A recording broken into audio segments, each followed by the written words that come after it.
안녕하세요.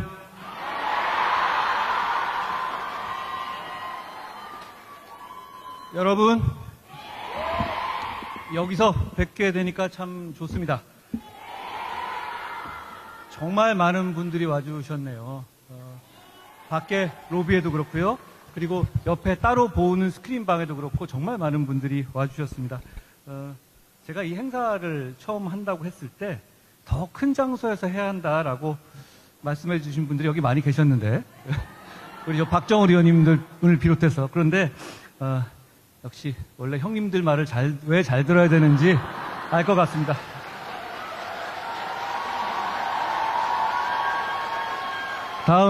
다음에는 더 큰 데서 해보죠.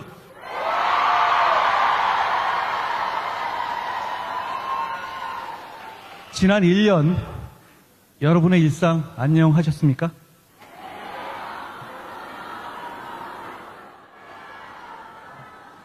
모두가 각자의 이유로 혼란스럽고 힘들었던 1년이었을 것 같습니다. 분명히 다른 1년보다 더 그랬다고 느끼실 분들이 많을 겁니다.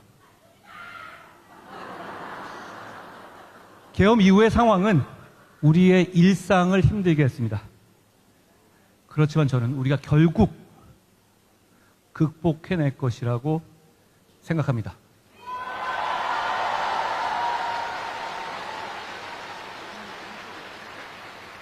오래전부터 제가 좋아하던 책이 있습니다. 좋아는 하지만 매번 읽을 때마다 불편해서 자주 꺼내 읽는 책은 아니었습니다.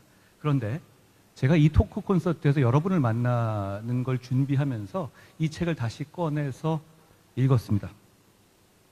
빅터 프랭클이라는 사람이 쓴 죽음의 수용소에서라는 책입니다.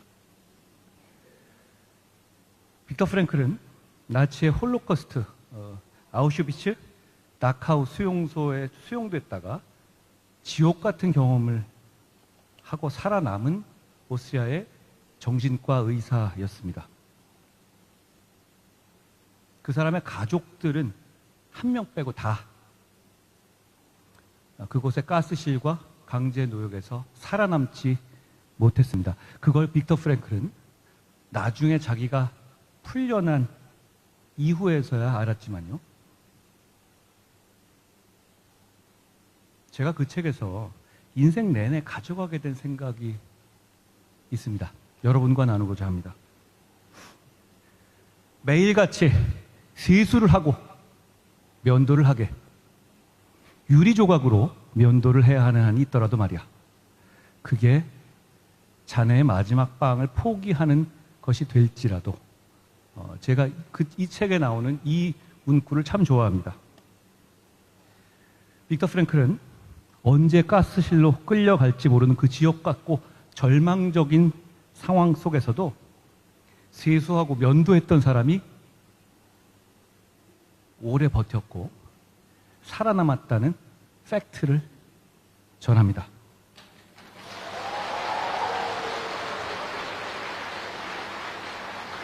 절망적인 현실을 외면하지 않고 그럼에도 불구하고 일상을 지켜내려 노력한 사람이 결국 살아남고 승리한다는 생각.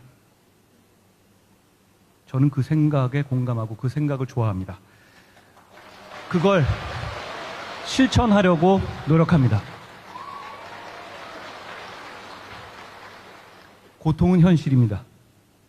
저보고 늘 많은 사람들이 굉장히 T라고 하더라고요. 현실입니다. 고통은 현실입니다.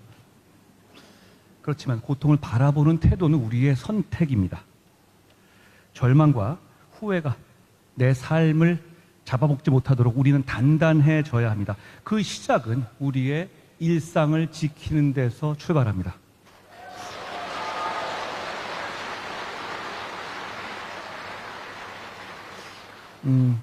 지난 문재인 정권 당시에 저는 권력 수사를 했다고 밉보여서 좌천 4번에 압수수색 2번에 구속되기 직전까지 진짜 말도 안 되는 탄압을 받았습니다. 지금도 뭐 여러분 제가 뭐 그런 탄압을 받는다고 느끼실지 모르지만 지금하고는 좀 차원이 달랐어요. 그때는 거의 목전까지 갔으니까요. 그리고 그때는 제가 여러분도 없었고요.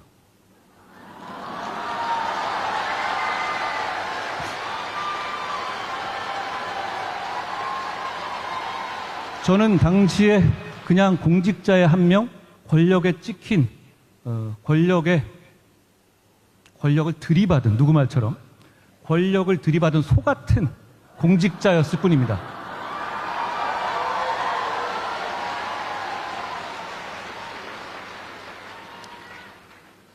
그 소의 명분을 알아주고 그 명분과 함께 해줄 여러분과 같은 분들도 없었고 고립된 상태였죠. 저는 그때 부산에서, 진천에서, 일산에서 기타 학원을 다녔습니다. 산책을 했고요. 전시회를 다녔습니다. 의식적으로 일상을 지키려고 노력했던 거죠. 돌아보면 그렇게 일상을 지키려고 했던 노력이 제가 싸우고 이겨냈던 힘이 됐던 것 같습니다.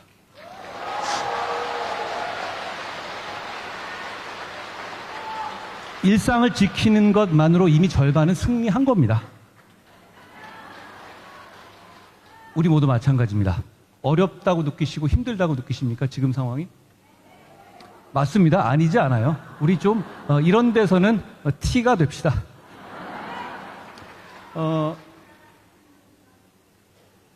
그런데 일상을 지키고 버틸 때 우리를 힘들게 하는 거는 이게 맞는 거야? 나만 이런 거야? 하는 불안감과 공포입니다. 여러분, 제가 함께 하겠습니다.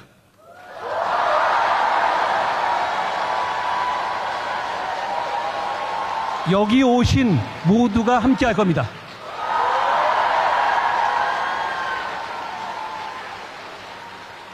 한 컷을 하고 라방을 하고 이렇게 토크 콘서트를 하는 것도 우리가 함께 하는 것을 보여주자는 것입니다.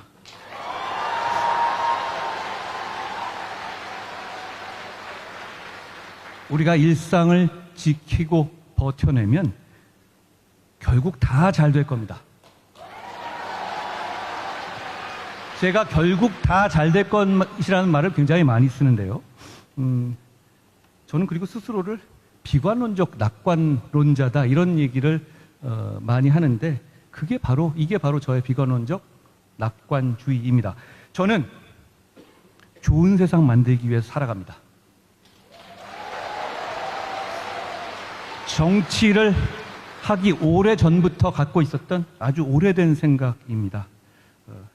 좋은 세상 만들기 위해 살아간다는 말, 제가 하고서도 좀 오그라드는 말이긴 해요. 여러분께서도 저 50 먹은 남자가 저렇게 오그라드는 말을 하는지에 대해서 그렇게 생각하실 분들도 계시겠는데, 그런데 이건 저의 오래되고 아주 단단한 생각입니다. 그런 단단함 때문에 이쪽 저쪽에서 집중적으로 음해받는 입장에서 계엄저지, 영부인 문자 익십, 통일교 만남 거절 등 혹시라도 빌미가 될 수도 있었던 여러 가지 유혹적인 선택의 상황 속에서도 길을 잃지 않을 수 있었다고 생각합니다.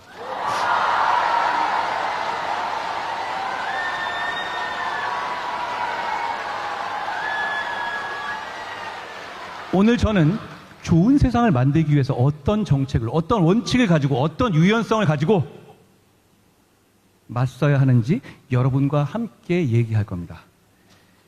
일상을 지키자고 했는데 과연 어떤 일상을 지킬 것인지에 대한 문제이기도 합니다. 저는 자유로운 시민의 선택권을 보장하는 것이 결국 우리 모두를 이롭게 할 것이라는 믿음을 가지고 있고 그것에서 출발할 겁니다. 그리고 그 과정에서 약자를 보호할 겁니다.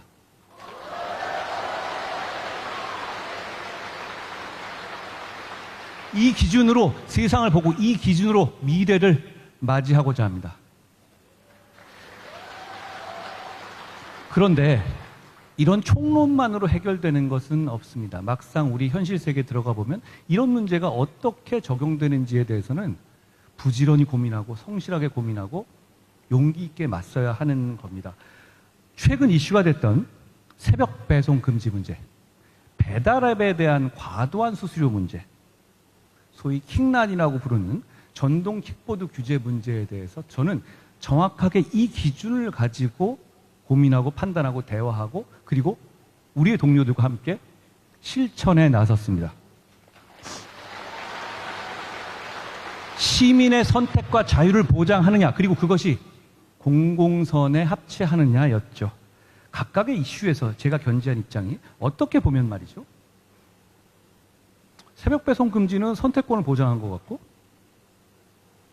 배달앱 규제는 선택권이 아니라 규제를 더 힘주어서 말하는 것 같고, 킥난이 규제는 더더욱 이거는 선택권을 뺏는 것 아니야? 이렇게 일견 보일 수도 있습니다만,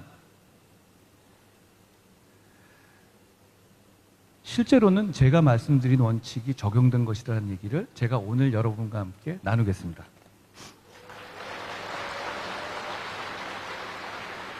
여러분, 이렇게 일상을 지키고 버텨내서 우리가 가야 할 길은 퇴행이 아니라 미래입니다. 저는 어제 잘못된 사슬을 끊고 희망의 내일로 가겠다는 의지만 있다면 우리가 모두 함께 할 수 있다고 생각합니다.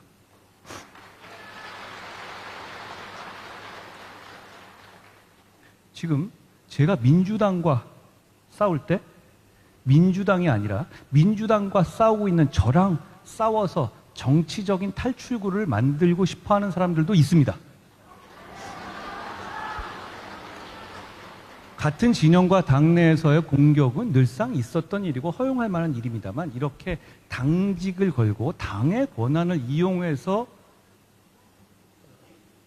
이렇게 당내 인사를 노골적으로 공격하는 것은 저는 처음 보는 현상이긴 합니다. 그렇지만 사람은 누구나 실수할 수 있습니다. 그 잘못을 바로잡을 수 아는 것도 용기입니다. 저는 모든 용기 있는 사람들과 함께 가겠습니다.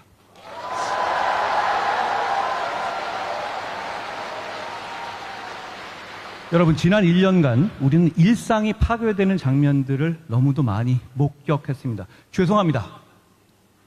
나라 돌아가는 꼴이 답답하고 정치가, 그리고 내가 지지하는 정당이 한심해 보여도 여러분, 포기하지 마십시오. 지키는 사람이 있어야 지킬 수 있습니다. 우리가 그 지키는 사람이 됩시다. 포기하지 않아야 결국 우리가 잃어버리지 않을 겁니다. 힘들고 어려워도 꿋꿋이 나가야 합니다. 다행인 것은 이렇게 우리가 함께 있다는 겁니다. 혼자만 희망을 보고 혼자만 미래를 보면 불안하고 불안과 공포에 잠식당할 겁니다. 이럴 때 우리가 함께 해야 합니다.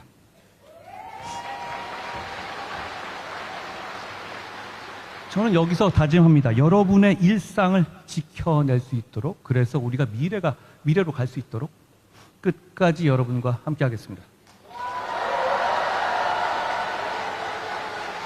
비겁하게 숨지 않고 무책임하게 포기하지 않겠습니다.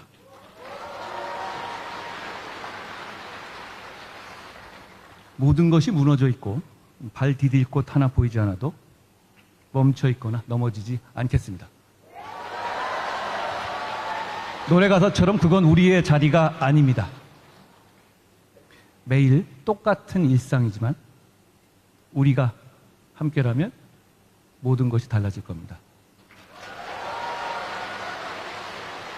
함께 미래로 갑시다. 이제 뭉치고 말하고 행동합시다. 고맙습니다.